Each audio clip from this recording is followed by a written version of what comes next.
What if I told you that everything you saw over the last 72 hours, the headlines, the screaming cable news panels, the frantic social media threads, wasn't a debate at all? What if I told you that Donald Trump's recent response to Ilhan Omar wasn't a gaffe, a distraction, or a controversial outburst? Most people are looking at the surface. They see a fight between two politicians who despise each other. They see the same old ideological warfare. But they are missing the machinery underneath. By the time you finish this video, you are going to see something different. You're going to see a masterclass in psychological leverage. You're going to see a strategic pivot that has been months in the making. And most importantly, you're going to understand why the Washington establishment is currently terrified, not because of what was said, but because of what that response revealed about the crumbling walls of their narrative. You are being invited to look behind the curtain. And once you see the playbook, you can never go back to being a spectator. Donald Trump has spent 40 years in the public eye. He knows how the media breathes. He knows their pulse. He knows that if you throw a stone into a beehive, the bees will swarm exactly where you want them to. But this time, the stone was different. And the hive? The hive is starting to realize the trap has already closed. To understand the magnitude of what just happened, we have to ignore the what and focus on the why. Why now? Why this specific phrasing? And why does it feel like the entire political landscape just shifted 6 inches to the left, leaving the old guard standing on thin air? This is the anatomy of a realignment. This is the death of the accepted truth. And this is the moment the game changed. Let's set the stage. The incident itself seemed familiar. Ilhan Omar, a lightning rod for the American right, makes a statement that touches the third rail of American identity. Whether it was her comments on foreign loyalty, the Somalia First controversy, or her critiques of U.S. foreign policy, the trigger was pulled. The institutional response was predictable. The media prepared their fact checks. The pundits prepared their condemnations. They were waiting for a standard political rebuttal. But then, Trump spoke. And he didn't do what a normal politician does. A normal politician issues a measured statement through a press secretary. They use words like concerning or un-American. They play by the rules of the Marquis of Queensberry. Trump didn't play by the rules. He leaned into the friction. He used sharp, jagged diction. He didn't just attack the comment. He attacked the structure that allowed the comment to exist. Think about the timing. We are living in an era of unprecedented institutional distrust. People have stopped buying the illusion. They've stopped believing the experts. They've stopped trusting the process. By responding the way he did, Trump didn't just target Omar. He targeted the media's protection of Omar. He forced them into a position where they had to defend the indefensible to their own audience, while he stood on the outside, pointing and laughing. This is the playbook in action. Step 1. Identify a friction point. Step 2. Apply maximum pressure. Step 3. Wait for the system to overreact. And boy, did they overreact. Within hours, the narrative was set. Trump is divisive. Trump is dangerous. But here's the secret the consultants won't tell you. In a world of total noise, divisiveness is a signal. It's a way of saying, I am not one of them. By the time the sun rose the next morning, the Omar response had bypassed the filters. It wasn't about the policy anymore. It was about identity. It was about the question that haunts every modern democracy: who actually belongs at the table? To understand why this response is a civilizational pivot, we have to zoom out. We have to talk about how power really works in Washington. For decades, both parties operated under a consensus. There were things you could say, and things you couldn't. There was a center that was guarded by the media, the think tanks, and the donor class. They manufactured your consent by narrowing the field of debate. They told you that Ilhan Omar was simply a new voice. They told you that her perspective was essential. And for a long time, the public accepted that, not because they agreed, but because the cost of disagreeing was too high. You'd be called a name. You'd be silenced. You'd be deplatformed before that was even a word. But Trump's response to Omar did something the Washington elite didn't think was possible anymore. It broke the spell of the narrative. He used what we call conversational authority. He didn't ask for permission to be offended. He didn't wait for a focus group. He spoke with the confidence of a man who knows that the accepted truths of the DC bubble are actually the rejected lies of the American heartland. Look at the rhetoric he used. Look at the anaphora. They want you to stay quiet. They want you to feel guilty. They want you to apologize for your own country. By framing his response this way, he turned a tactical episode into a broad civilizational thesis. He wasn't just talking about a congresswoman from Minnesota. He was talking about the idea of the nation-state versus the idea of the global village. This is where the insider perspective comes in. If you look at the internal memos from the major PACs and the DNC, they aren't worried about the Omar response because it's mean. They are worried because it's effective. It's pulling a segment of the electorate, the skeptical center, away from the institutional fold. They've realized that the public is no longer afraid of the names they used to call people. When the outrage machine turns on, it doesn't incinerate its target anymore. It just illuminates them. Every few decades, the playbook has to be rewritten. In the 90s, the playbook was about triangulation. In the 2000s, it was about security. In the 2010s, it became about identity. The squad, led by figures like Omar and AOC, represented the peak of that 2010s playbook. They were the untouchables. They were the vanguard of a new, globalist, intersectional era. The institutional power structures didn't just support them, they weaponized them. They used them to push the boundaries of what was considered mainstream. For years, the Republican response was to retreat, to apologize, to say, "We aren't what you say we are." But then something shifted. Trump's recent response is the culmination of a decade of learning. He realized that the reversal is the most powerful move in politics. Instead of defending himself against the media's framing, he framed the media. Instead of explaining why Omar's comments were wrong, he made the media explain why they were right. This is the backfired moment. The institutions tried to use Omar as a shield. Trump turned her into a weight. He tied her to the entire Democratic brand. Then he threw that brand into the deep end of the American consciousness. You see, most people think politics is about winning the argument. It's not. It's about setting the terms. If you are arguing about whether or not Trump's response was too harsh, you've already lost. If you are arguing about whether or not Omar's loyalty is divided, he has already won. Because you are now talking on his terms. You are debating his question.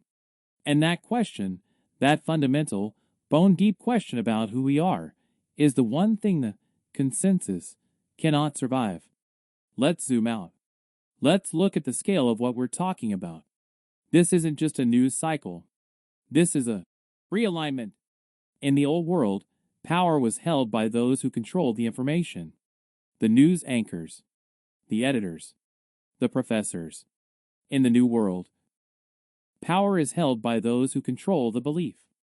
The Omar response was a signal flare to the millions of people who feel like strangers in their own country. It was a message that said, "I see what you see, and I'm the only one allowed to say it." That is conversational authority in its purest form. When Trump targets a figure like Omar, he isn't just firing a shot in a Twitter war. He is building a community of the disenchanted. He is validating a skepticism that the institutions have tried to pathologize for years. They told you that being skeptical of globalism was fringe. They told you that wanting borders was radical. They told you that questioning the loyalty of your representatives was dangerous. And then one man stood up and said, "No, it's common sense." The trap isn't for Omar. The trap is for the belief system that says we aren't allowed to have these conversations. By making the response so unfiltered, Trump forced the entire machine to reveal its bias. He forced the fact checkers to become narrative protectors. And in doing so, he made them lose the one thing they can't afford to lose: the trust of the people. In the 48 hours following the Omar response, something strange started to happen. Normally, when a politician says something controversial, their numbers dip in the suburbs. The independent voter, that mythical creature the consultants obsess over, is supposed to recoil. The media runs loops of disgusted citizens, and the pressure builds until the politician clarifies or apologizes. But the playbook failed. Internal memos from the major polling groups, the ones they don't release to the New York Times, showed a terrifying trend for the establishment. Among the skeptical center, voters who haven't felt represented by either party in a decade, the response didn't alienate them. It activated them. Why? Because for the first time in years, someone wasn't speaking the language of consultant essay. They've stopped buying the illusion of civil discourse. They've stopped buying the illusion of expertise. They've stopped buying the illusion that Washington cares about their opinion. The overnight shift revealed that there is a massive, untapped demographic of voters who are more offended by insincerity than they are by intensity. When Trump responded to Omar, he wasn't just talking to his base. He was talking to the blue-collar worker in Pennsylvania who is tired of being told their culture is problematic. He was talking to the first-generation immigrant in Florida who came here to escape the very ideology they see being mainstreamed in the halls of Congress. These people aren't looking for a moderate. They are looking for a mirror. They want someone who reflects the reality they see on the ground, not the reality curated by a PR firm in D.C. The media calls this polarization. The insiders call it something else: the collapse of the managed center. Now, here is the part the narrative protectors are desperate to keep hidden. If you listen to the talking heads, they'll tell you that Trump's rhetoric on figures like Omar is a dog whistle that alienates minority voters. They tell you it's a strategy of exclusion. But look at the data. Look at the hidden realignment. We are seeing a historic shift in Hispanic and black male voters toward the populist right. And if you ask them why, they don't talk about tax cuts. They talk about identity. They talk about the fact that they feel more in common with a nationalist billionaire than they do with a globalist academic. The Omar response acted as a catalyst for this, by framing the argument as the nation versus the radical. Trump forced every voter to decide where their primary loyalty lies. Are you loyal to this system, the one that has outsourced your jobs, inflated your currency, and lectured you on your privilege? Or are you loyal to the nation, the physical place, the history, and the people you share a border with? This is a master stroke of political branding. He has effectively tied the modern left to a brand of radicalism that is culturally alien to the very working-class voters the Democrats need to survive. By highlighting Omar, Trump isn't just attacking a person. He's attacking a worldview that many minority communities find deeply traditionalist and family-oriented. He is creating a big tent of nationalists. And that is the donor class's ultimate nightmare. Because if the populist movement becomes multiracial, the identity politics playbook of the last 20 years becomes a suicide note for the establishment. We have moved beyond the news cycle. We are now in the realm of a civilizational pivot. For nearly a century, the West has been moving toward integration, more globalism, more supranational organizations, more blurred borders. The accepted truth was that the nation-state was a relic of the past, a dangerous, outdated concept that needed to be managed out of existence. But then something broke. The response to Omar, and the public's refusal to condemn Trump for it, is a symptom of a much larger reversal. Across the globe, from the streets of Paris to the farms of the Netherlands to the voting booths of America, the sovereign individual is waking up. They are realizing that power is not something given to you by a government. Power is the ability to define your own reality. The Washington establishment is terrified because they are losing the ability to define what is mainstream. In the old world, if the New York Times said a comment was beyond the pale, it would end a career. It would stop a movement. In the new world, if the New York Times says a comment is beyond the pale, the people look at the comment, look at the Times, and then look at their bank accounts. They've realized the guardians of truth are actually the guardians of the status quo. This is the endgame. The 2026 and 2028 elections won't be fought over policy papers or healthcare plans. They will be fought over the very definition of the people. Is the people a collection of global consumers managed by a technocratic elite?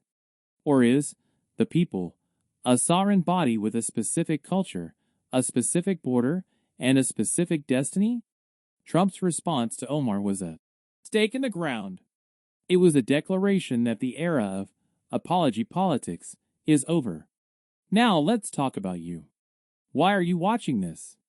Why did you click on a video about the real meaning of a political response? It's because you feel it. You feel the gap between what you see with your own eyes and what you are being told to believe. They want you to think that your skepticism is a defect. They want you to think that questioning the narrative makes you a radical or a conspiracy theorist or divisive. But I'm here to tell you that in the 21st century, skepticism is not a defect. Skepticism is a superpower. The manufacturing of consent only works if the public remains passive. It only works if you accept the accepted truth without looking at the playbook. The moment you start asking why is this person being targeted? Why is this specific word being used? Why is the media reacting with such coordinated intensity? The trap loses its power. You are the corrective force in this democracy. Not the pundits. Not the pollsters. Not the politicians. The realignment we are seeing isn't just about Trump. It's about the return of the sovereign mind. It's about the public reclaiming the right to decide what is important. They've stopped buying the illusion. They've started looking behind the curtain. And they are never going back. The response to Ilhan Omar wasn't a mistake. It wasn't a gaffe. It was a master stroke of psychological and political leverage. It was the moment the old guard realized they could no longer control the wind. The walls of the Washington bubble are crumbling. The accepted truths are being rewritten. And for the first time in a long time, the conversation is being held on the terms of the people, not the gatekeepers. But this conversation doesn't end when I stop talking. It starts with you. I want you to go down to the comments right now. Tell me, do you think the managed center can ever be rebuilt, or are we witnessing the birth of a completely new political reality? And more importantly, what is the next accepted truth they're going to try to sell you? If you want to stay ahead of the narrative, if you want to see the playbook before it's used, you need to be part of this community. Hit the subscribe button. Turn on the notifications. Because the overnight shift is still happening. The realignment is just beginning. And you do not want to be left in the dark when the lights finally come on. Stay curious. Stay skeptical. And as always, keep looking behind the curtain.